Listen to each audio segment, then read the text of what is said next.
Tight. And the question is from what part of the UK? Birmingham. Tight. From the noble city of Birmingham. Dinosaurs. And what's the Islamic stance on dinosaurs? And what do we say about the fossils that are used to educate children, etc.? Khairan. I'm not sure of anything specific in the Quran and the Sunnah about dinosaurs that I've come across. I can't remember something specific regarding that. Rather, that which I know is that there's neither affirmation or negation of dinosaurs in the Quran and Sunnah. And the rule is, if something is not mentioned for or against in the Quran and Sunnah, then we look. We look towards evidence. We look towards the facts. We look towards what is in front of us. And we also, very important principle to this rule, is that we look to what this statement or opinion leads to and what's meant by it. So if a person says that there were dinosaurs that existed and walked and roamed upon the earth thousands, if not millions, or longer ago than that, and this is the proof we have these fossils, these bones, etc. All right? That's one thing. But man was Neolithic, man was this, man was that, man came from this, man came from a monkey, from an ape, apes and humans come from an ancestor, Big Bang Theory, the sun went out, of eugenics, of Darwinism, all of that. Huh? And that's an integral part of that is the existence of dinosaurs. And what happened to man and how man progressed and evolved. And the proof of that, or a major part of that, are dinosaurs, then obviously it's going to become a what? A huge problem.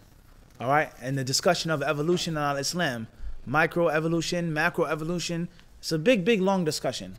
So the point is that I would say is that if you accept dinosaurs 100%, it could possibly lead you to accepting other things that were before and after what? Dinosaurs. This is a long time ago since I've studied this in school, but I think you guys know what I'm saying. This is correct, right? It's not just there were dinosaurs that came and went extinct. No. There was a whole entire process of those dinosaurs going extinct. And the men that existed with those dinosaurs, so on and so forth, the saber-toothed tiger, right? And the woolly mammoth and all of those things. So it's not just that simple. All right? So beware of that, okay? As far as fossils, then, you know, maybe there are some fossils which are authentic. Maybe some can be proven, maybe. But me personally, I'm skeptical of many things. Not all things, but many things.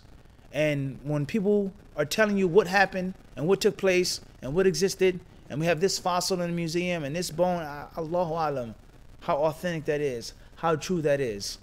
Me, myself, studying a science like hadith, I've been taught and trained to respect all sciences, even if you don't agree, but just respect the science. And it's not that simple for a non-specialist to say, hey, that doesn't make sense. Hey, that's false. You can't just, it doesn't work like that. This is a person who studies this day and night for 20, 30, 40 years.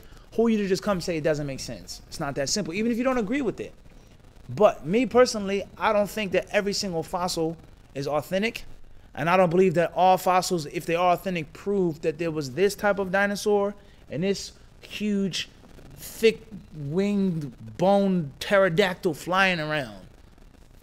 Me personally, I wouldn't accept that 100%. Certain creatures, certain animals, certain things that went extinct, certain things that perhaps may have turned into this, mumkin.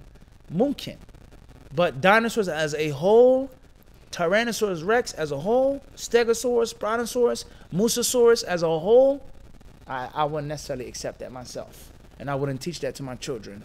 But what I would do, I'll tell you this, I would educate my children to respect the science, and I would make my children aware of what's said. And I would encourage my children to do well in school to learn that version of that theory. Everyone understand? This is a huge difference now. The children should know about evolution, and they should know what they say about evolution. The Muslims don't necessarily believe in this or all of that or every stage of this. But this is the what? The theory. Just like anything else, Christianity, you teach your child what Christianity is. What makes them different from us? They believe this, they believe that, and they believe that. And you don't necessarily have to what? Believe in it or accept it yourself. That's what I would say. Wallahu alam.